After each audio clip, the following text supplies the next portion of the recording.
adoptions rooms. If you guys have been in Chicago Heights, then you'll know we really don't have anything like this there, right? We just have offices. But these are some rooms to highlight some of our more adoptable dogs as long-stay residents.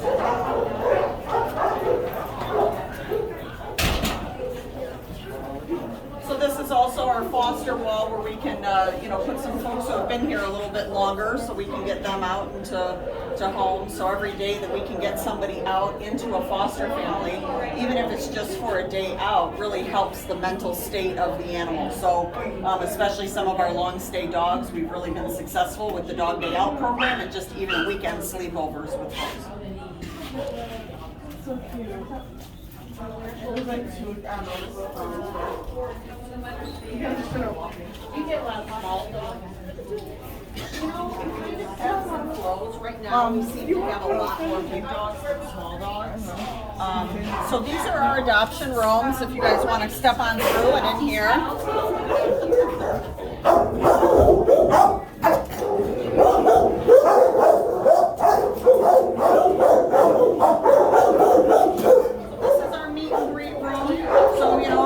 Someone in the kennels that you'd like to get to know a little better, and even if you bring your dog, because sometimes we do dog tests to make sure they get along with the pets that are already in there. This is a specific area to do that. So a lot of times too, if you have existing animals, that kind of in a just a neutral setting and an outdoor setting, they can see if they get along. And then we hook up to Old Plank Trail too, so we have part of our own walking path you can see here. So that's going to be a real game changer for us and all of our volunteers. Because right now, we're just walking dogs. We're bound by the railroad tracks in Chicago Heights and in a school. So here we have a nice natural setting and, a lot more of a de-stressor for the animal. So these adoption rooms, similar to the one that we saw earlier. All of these have fans in them, which is another thing we've never had. I know it's a little bit loud because of all the tours, but you'll hear music playing. That's another thing that de-stresses the animals. So this environment is a complete game changer for what we have. You'll also notice in each kennel there's a trough of drains that runs up and down the kennels. In our old shelter, we don't even have drains in the kennels. So for us to clean the kennels means removing the dogs entirely, bringing them outside. This is our cat adoption area. In our old shelter, cats are literally right across the hall from dogs, which is a very loud environment for them, very stressful. Here, even though you know how noisy those dogs were, you're not hearing that here, right? Because acoustically we have that separated. So we have these open type kennels for cat cages for kittens, right? And then when we come in, there's a baby. Don't do that for me. so you can see them from the outside. And then come and meet everybody from the inside. But this room, at night obviously the cats will get put away, but this room is an open roaming area, right? So and you've seen that in Chicago Heights where we have that too. So again, a much more stress-free environment for everyone. And then we'll show you the catio, which is fun.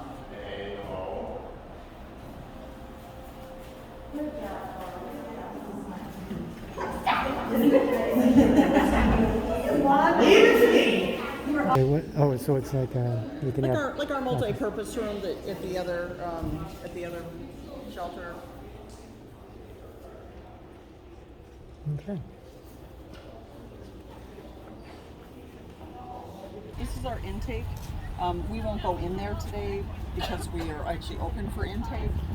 But this is also our resource center. So if people need help with food, cages, resources to keep their pets, oftentimes, people will come in and say, hey, I'm in an apartment, I have to move, they're not letting me keep my pet. And we'll actually work with people to help them even find housing that allows them to keep their pet. So our goal with all of this is to try to keep pets with their people. Lost pets, try to get them reunited with their people. And, the last resort really is what you're seeing, which is the adoptions, right? So we try to do a lot of work up front so that people keep their animals. Clinic, we had a vaccine clinic, right? So we'll offer, you know, low-cost vaccine clinics. You'll see the low-cost vet services clinic here, which this was a real game changer. Right now, this as well as the Spay Neuter clinic was in storefronts in Chicago Heights, right? So we were separated, which was difficult because all of these things work in synergy together. So when you're at all these different locations, right, we're constantly transporting animals back and forth, and just logistically it makes it tough. So to be all in one place is going to be a real game changer.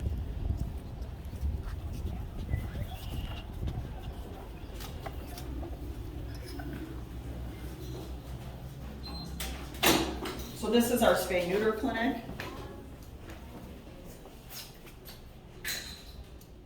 I'll take a look.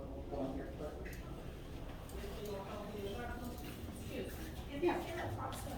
Oh, we're just doing tours right now. Are you looking for something specific? I just got here. What do I go for? Oh, Spay Neuter clinic.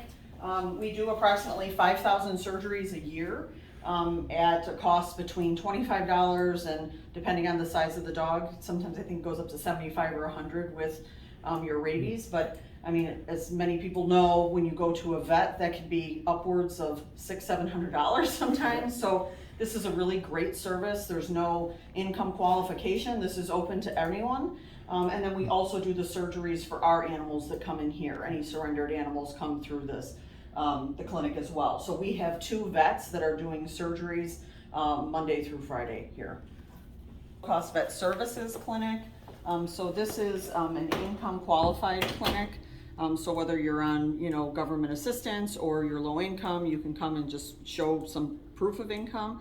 And then there's a graduated pay scale depending on what, you know, you make. So again, a complete game changer for people, you know, to keep their pets, because a lot of times people will surrender pets, especially if there's some sort of vetting issue that will cost hundreds of dollars that folks don't have. So this really allows, again, people to keep their pets, which is the goal of what we're trying to do here. They also do the vaccine clinics out of here, and again, that's open to anybody. So that's not even income qualifying. That's just to, you know, get everyone's pets vaccinated and microchipped. Cool.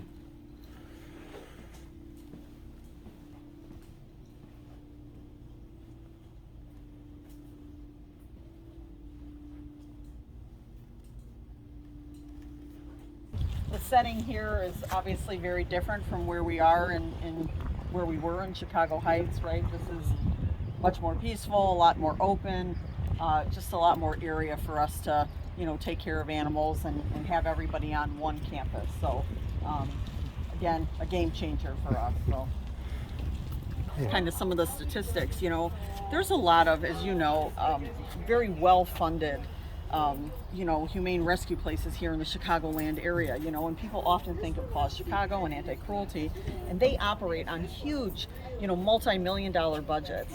And for like a tenth of that cost, we save just as many animals per year as someone like a Paws Chicago, right? Like, and when you think of, we're doing that out of that space that we did in Chicago Heights, and it just shows how much more bang for your buck you get when you donate here. And so we've always kind of been the little shelter that could. Now we're going to be the medium shelter that could.